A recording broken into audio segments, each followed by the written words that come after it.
questões, né, da identidade de gênero e as complexidades. Então, a gente tem que pensar, né, que são crianças, adolescentes e adultos que vão ter uma fase de transvestismo, né, então que vão usar acessórios que façam com que eles se sintam mais à vontade. Então, tem meninos que colocam toalhas na cabeça e balançam e se sentem bem, né? Tem meninas que pedem para cortar o cabelo. Tem meninos que começam a deixar as unhas crescerem e não querem nunca cortar as unhas. Aí você fala, mas por que você não quer cortar a unha? Tá suja, tá não sei o quê. Ah, não quero, dói. Né? Aí você vai entendendo, tem mais coisa aí. Né? Porque é como essa criança também está entendendo que esse gênero que ela sente funciona. Né? A hormonioterapia, né? A hormonioterapia começa no nosso país aos 16 anos de idade. A partir dos 16 anos de idade, o que eu acho um absurdo, mas enfim, né? A partir dos 16 anos de idade começa a hormonioterapia. Se a gente pensar, quem aqui com 16 anos de idade não tinha caracteres sexuais secundários? Alguém que teve uma puberdade muito tardia. Né?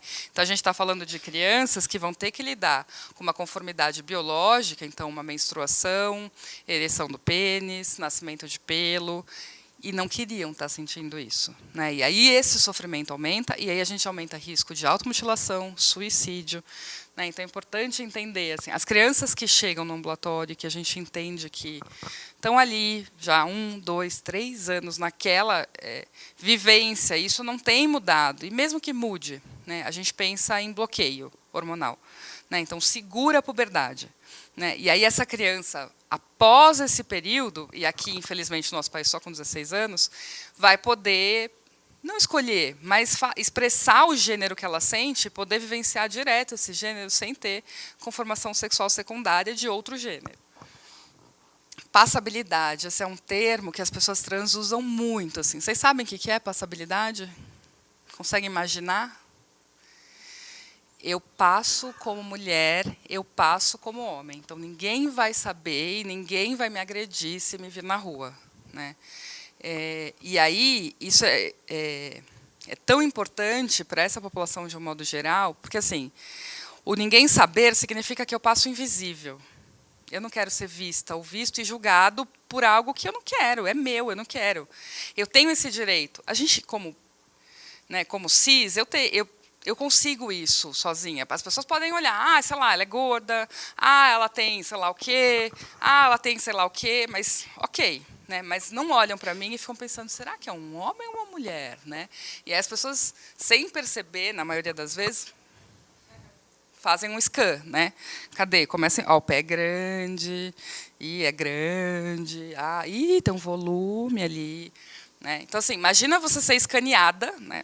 Mulheres entendem um pouco isso, porque às vezes a gente sofre por situações, né? Assim, situações de objeto. Né?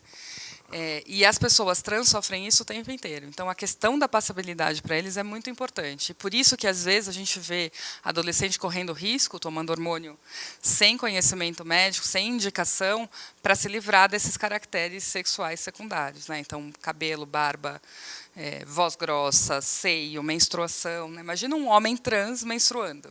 Né? Imagina um homem cis menstruando. Vocês conseguem se imaginar menstruando? Tendo TPM? Né?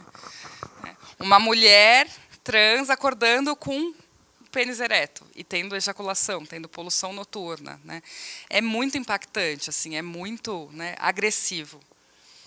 A voz, a gente tem trabalho com fono, tanto para agudizar a voz, quanto para deixar a voz mais grave. O nome social, né, a mudança de nome e sexo na certidão de nascimento é super importante, e a atualização dos documentos. Né? Além disso, tem a dificuldade de lidar com essa transição. A transição não é fácil de ser feita. Ela é desejada, mas ela não é fácil.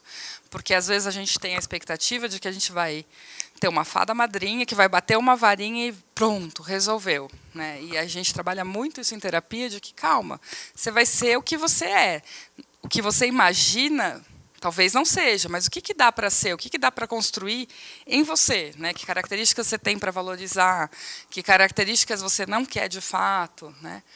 E a dificuldade de se preparar para a cirurgia e aliar as expectativas, que era isso que eu estava falando. Empregabilidade. Vocês acham que é fácil conseguir emprego? Nem um pouco. Né? A gente já teve casos de pessoas que entram em processo e vão no processo de uma mulher trans, adolescente na época. Ela era muito passável, ela tinha uma passabilidade incrível, então ninguém dizia que ela era uma mulher trans. E ela achava isso uma super vantagem até chegar na contratação. Porque ela foi para a entrevista, não falou nada, e numa empresa super inclusiva. E chegando na entrevista, o gerente olhou para ela, olhou o documento, olhou e falou assim: então, mas eu tenho 3 vagas de meninas e 3 vagas de meninos. E a de menino já está preenchido.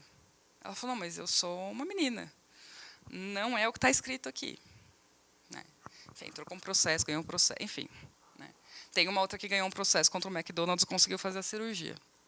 Mas isso acontece.